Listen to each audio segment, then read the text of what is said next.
My name is Sophia. I am a teacher and I work at a small school in a quiet town just outside Nashville. I love my job. I find joy in teaching children. My students are kind, smart, and curious. Every day they bring a smile to my face. One day last year, a new teacher joined our school. His name was Daniel, and he taught math. Daniel was friendly and funny, with a warm smile that made you feel at ease. When he talked, people listened. I enjoyed speaking with him. We laughed together and shared stories during our lunch breaks. Soon, we started spending more time together.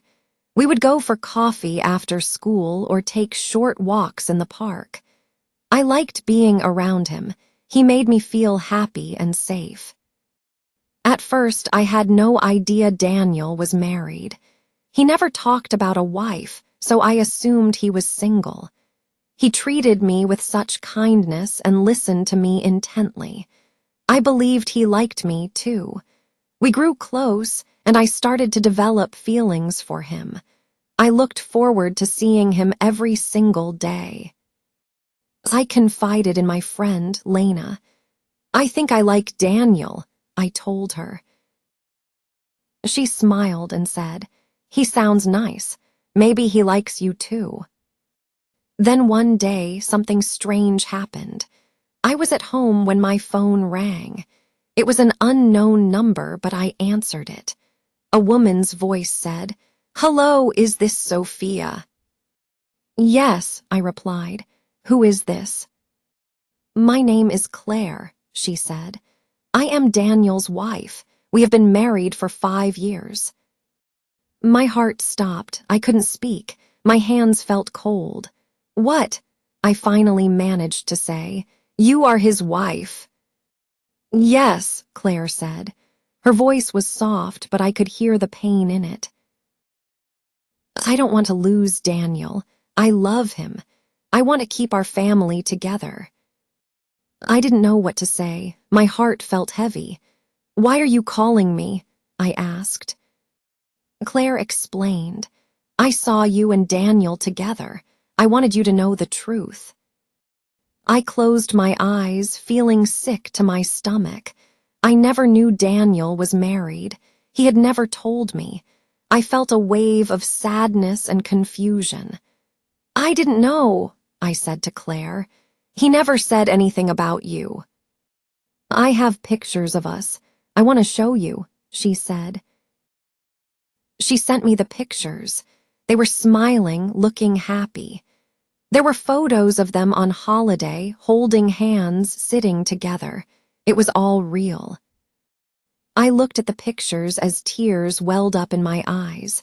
I thought about the times I had laughed with Daniel. I remembered his jokes, his kind words, the way he looked at me.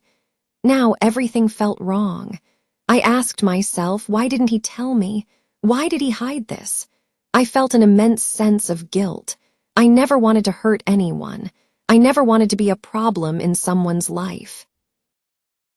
Claire's words echoed in my mind. "Please, don't break my family. I need your help."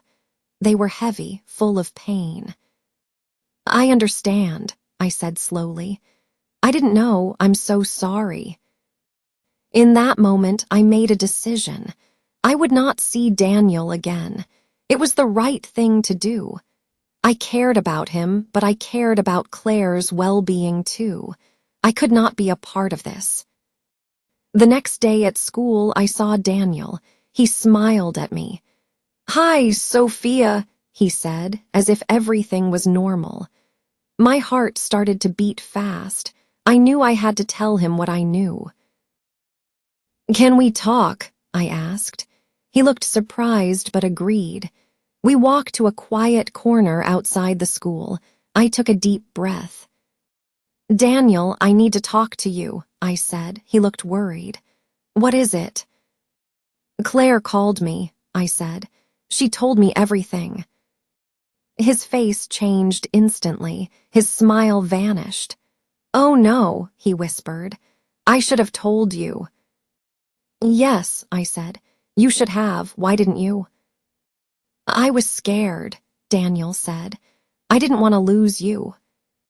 I looked at him, feeling a mix of anger and sadness. But you have a wife. This isn't fair. I know, he said. I made a mistake. You lied to me, I said, my voice trembling. You weren't honest. Daniel looked down at the ground. I'm sorry, Sophia. Please don't leave me. I need you. Tears streamed down my face. But you already have Claire, I said. You can't have both of us. Daniel was quiet. I love you, he said. I want to be with you. My heart ached, but I stayed strong. You need to choose, I said. You can't have two lives. Please give me time, he pleaded. You can take your time, I said. But I won't wait for you. Then I turned and walked away, feeling completely broken inside. I walked home with heavy steps, replaying the conversation in my mind. I thought about Claire. She was kind and strong. She hadn't called me to fight, but to ask for help. I respected her for that, and I did not want to cause her any more pain. That evening, I stayed home. I didn't eat or watch TV. I just sat by the window, watching the trees sway slowly in the wind under a gray sky. I missed Daniel. I missed his voice, his smile, his words. But I knew I had done the right thing. The next few days were hard. I went to work, but a cloud of sadness hung over me. I tried to focus on my students, smiling and helping them learn, but inside I felt tired and lost. One evening, I called my best friend, Lena. Can we meet? I need to talk. We met at a small cafe near my house. I told her everything about Daniel, about Claire, about the phone call. Lena listened carefully, holding my hand. You did the right thing, Sophia, she said. You cannot love a man who is already married. I know, I said, but it hurts. It's okay to feel sad, she said. You are strong. This pain will pass. Talking to Lena helped me feel better. I wasn't alone. I had someone who cared. Later that week, I made another decision. I wanted to meet Claire again. I wanted to offer her my support. She had been honest with me, and I wanted to be honest with her in return. I called her and asked if we could meet. She agreed. We met at a park near her home. It was a quiet place with tall trees and singing birds. When I saw Claire, I felt nervous. She looked tired and worried. Thank you for meeting me, she said. I wanted to see how you are, I replied. I'm sorry for everything. Claire nodded. It's hard, she said. I love Daniel, but I'm afraid he will leave me. I could see the pain in her red eyes, hear the softness in her voice. You are a strong woman, I said. You should talk to him, be honest about how you feel. You think he still loves me? She asked. I don't know, I said truthfully. But you deserve the truth. You deserve to be happy. Claire looked at me with kind eyes. Thank you, Sophia, she said. You are a good person. We talked for a long time. I felt a strange connection with her. We both loved the same man, but in different ways. We were both hurt, but we were also strong. That night, I knew I needed to move on completely. I needed a fresh start, and I began thinking about leaving town. I stayed away from Daniel, stopped talking to him, and didn't answer his messages. I needed time to heal. At work, I poured my energy into my students. Their happiness gave me strength, but in my quiet moments, I still felt empty. It was hard to forget someone I once cared for so deeply. One evening, I asked myself what I truly wanted and needed. The answer was clear: a new place, a new life. The next day, I told Lena my plan. "I want to leave this town. I think it will help me heal." She was surprised. "Really?" "Yes," I said. "There are too many memories here." Lena gave me a warm smile. "Then you should go. Do what's best for you."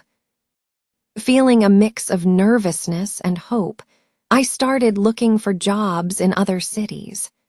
After a week, I found a small school in a city called Maple Bridge.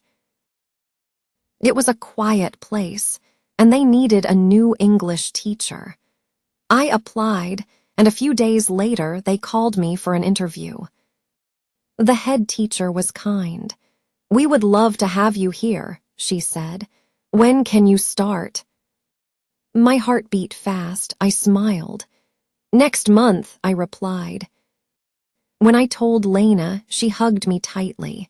"I will miss you, but I am so proud of you." I also told my students, and some of them cried. On my last day, we had a small party. It was a sweet goodbye, full of love and sadness. At home, I packed my things. I found some old photos with Daniel in them and put them away. I didn't want to carry that pain to my new life. When I arrived in Maple Bridge, the air felt different. The streets were quiet, the houses small and colorful. I moved into a small apartment with a balcony overlooking a garden. I bought new curtains and flowers, determined to make it feel like home. At the new school, the teachers were friendly and welcoming. My new students were sweet and funny. I started to feel like myself again. Days turned into weeks. I worked hard, made new friends, and began to sleep better. The sadness became smaller each day. One afternoon, I received a message from Claire. "Hi, Sophia. I hope you are well. Daniel and I are trying to work things out. We are going to couples therapy. He is trying to be honest now. Thank you for everything. I will never forget your kindness." I read the message 3 times, feeling a sense of relief and peace. I replied, "I'm happy for you, Claire. You are a strong woman. Take care of your heart." She sent a final message. "Thank you, Sophia. I wish you happiness too." I put the phone down and closed my eyes. A soft wind came through the window, and I felt calm. That evening, I sat on a park bench as the sun set, painting the sky pink and gold. I breathed in the fresh air. I am okay now, I thought. I am healing. The pain was smaller now, a memory rather than a constant presence. I had made the right choice. Love can be beautiful, but it must also be honest. I learned that love built on lies only brings pain. In Maple Bridge, I found new things to love. My students, the quiet mornings, the smell of fresh coffee. One weekend, I went to a bookstore. A woman smiled at me. "You look new here," she said, handing me a flyer for a book club. "You should join us." I smiled. "Thank you, I would love that." That Friday, I went to the book group. A man named Ethan sat beside me. He was quiet but kind. "What kind of books do you like?" he asked. "Stories about life and love," I replied. He smiled. "Me too." We talked for a long time. He was a history teacher at a nearby school. When I walked home that night, I felt something new: hope. I didn't know what the future would bring, but I knew one thing for sure. I was open again. I was ready for life. My old life taught me about love, pain, and honesty. I learned how strong I could be. Now I am starting a new chapter. I am smiling again, meeting new people and learning to love myself. Life is not always easy, but it always moves forward, and I am ready to walk with it.